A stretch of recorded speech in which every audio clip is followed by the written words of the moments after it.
You're right, everyone, welcome back to the channel. So I've just got done dropping my parents off at a meal and now I'm going to head back. So I'm going to take you all along for the drive and then I'll take you along for the drive back up to pick them up later on.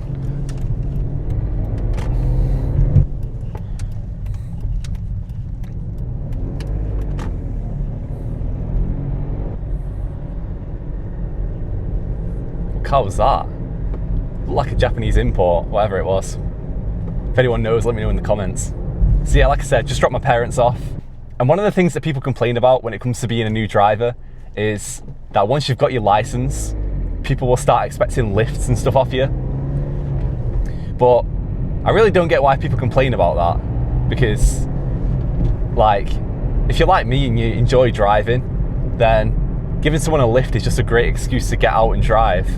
And it's fun driving with passengers as well, so I don't get why people complain about giving people lifts. It's like, it's just something fun to do at the end of the day. I personally enjoy it. Let me know what you guys think about that in the comments. Like, do you enjoy giving people lifts or do you find it annoying? Because I really enjoy it. Especially recently as well, because I've really just not had any chances to drive recently. So I've only really been getting out like once or twice a week. And this is something that dawned on me the other day. Like when you do your lessons, right? If you have one lesson a week, that feels like normal, right? I personally had one lesson a week.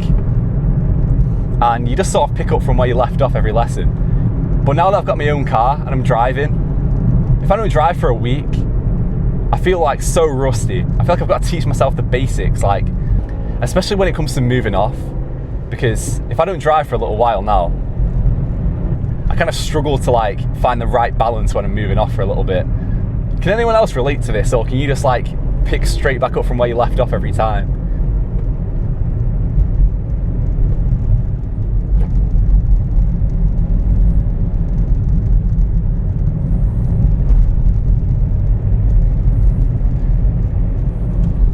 Man, I used to be on this road every single day when I was younger because this was the road from my house to school and back.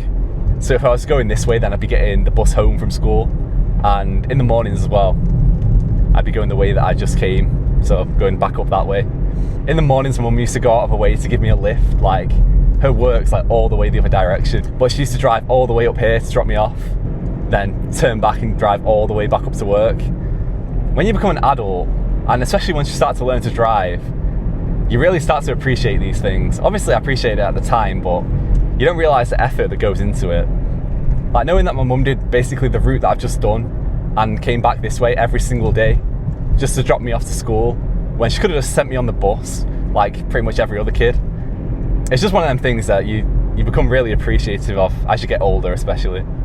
So I'm actually filming this video on the same day that I filmed the last video where I went on the motorway for the second time. So yeah, I've done a lot of driving today, and lo and behold, the Aygo still has a full fuel tank, which is crazy. I've done 80 miles since I filled up that tank and it's still not gone down an inch. Like, guys, this is why you need to get an Aygo. Speaking of which, nice orange Aygo there. Do you guys do that too? When you guys see someone driving the same car as you, and especially in the same colour as well, do you guys feel like a bond with that person? Let me know in the comments. Also, I was thinking about this when I was on the motorway before. There's a bridge that I walk on pretty much every day because it's on my way home from work, and it overlooks the motorway. But every time I see an Aygo on that motorway, or even a C1 or a 107, I feel a sense of like pride for the car. Is that just me that thinks like that? Especially when they're like overtaking or they're in like the middle or the fast lane. I'm always cheering on the Aygos in my heart. Alright, so I'm going to wrap up the first part of the video here, and I'll see you in probably a couple of hours when it's time to pick my parents back up. Yeah, everyone, so just had the call from my dad to say that he needs picking up, so I'm gonna head there now. And another life update. By the time you guys are watching this, it will have officially been my birthday. So, yeah, happy birthday to me, I guess. I'm filming this on Saturday night and my birthday's on Monday.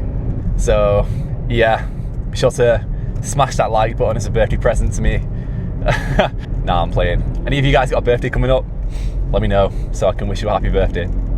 I was thinking about this when I went to the concert the other day, but do you guys have like a set pair of shoes for driving?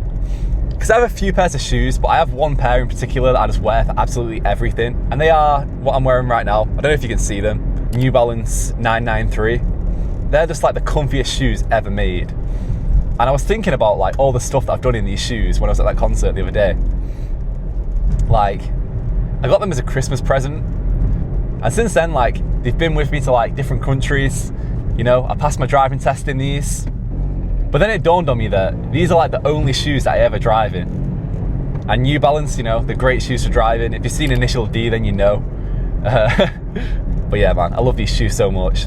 They were with me over New Year's when I got stuck in Amsterdam. You guys might have seen on the news, over the New Year, in Amsterdam, they had like a crazy amount of snow, like the most snow that they've ever seen in years and years. And because of that, like the airport was like closed and like hardly any flights were leaving. And it's just my luck that I happened to be in Amsterdam at the time.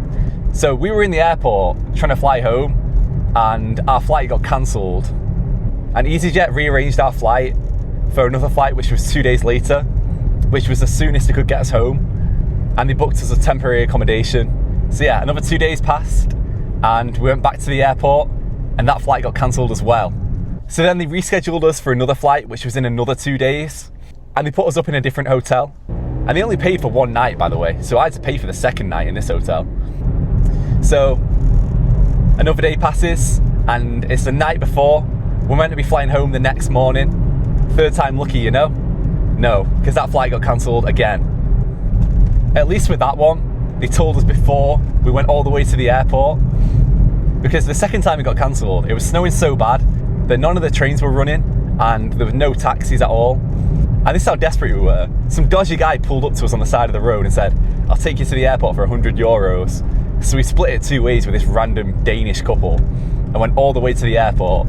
And literally as soon as we got there, we found out I'd been cancelled. So thankfully the third time, at least he told us before we set off. And then I think it was fourth time lucky. It might have got cancelled another time. I can't even remember. That's how many times it got cancelled. And anyway, we ended up staying in Amsterdam for like another extra week than we planned. And EasyJet, right? I have beef with EasyJet because they told us they pay for everything. And they only paid for like 2 nights of hotels. The rest of it, they told us just to pay and then to claim back afterwards. So I ended up paying for like, I think about 3 or 4 nights worth of hotels, plus like 3 or 4 days worth of food, which in Amsterdam is expensive, right? Like, look at this steak, yeah? I had this steak. It wasn't even like a fancy restaurant. It wasn't like your average run-of-the-mill restaurant. This steak, yeah, it cost me 28 euros. Anyway, EasyJet told us just to pay for everything and then to claim it back off them afterwards. So I tried to claim it back and they gave me 75 euros back. Anyway, guys, thanks for watching and I'll catch you all in the next one.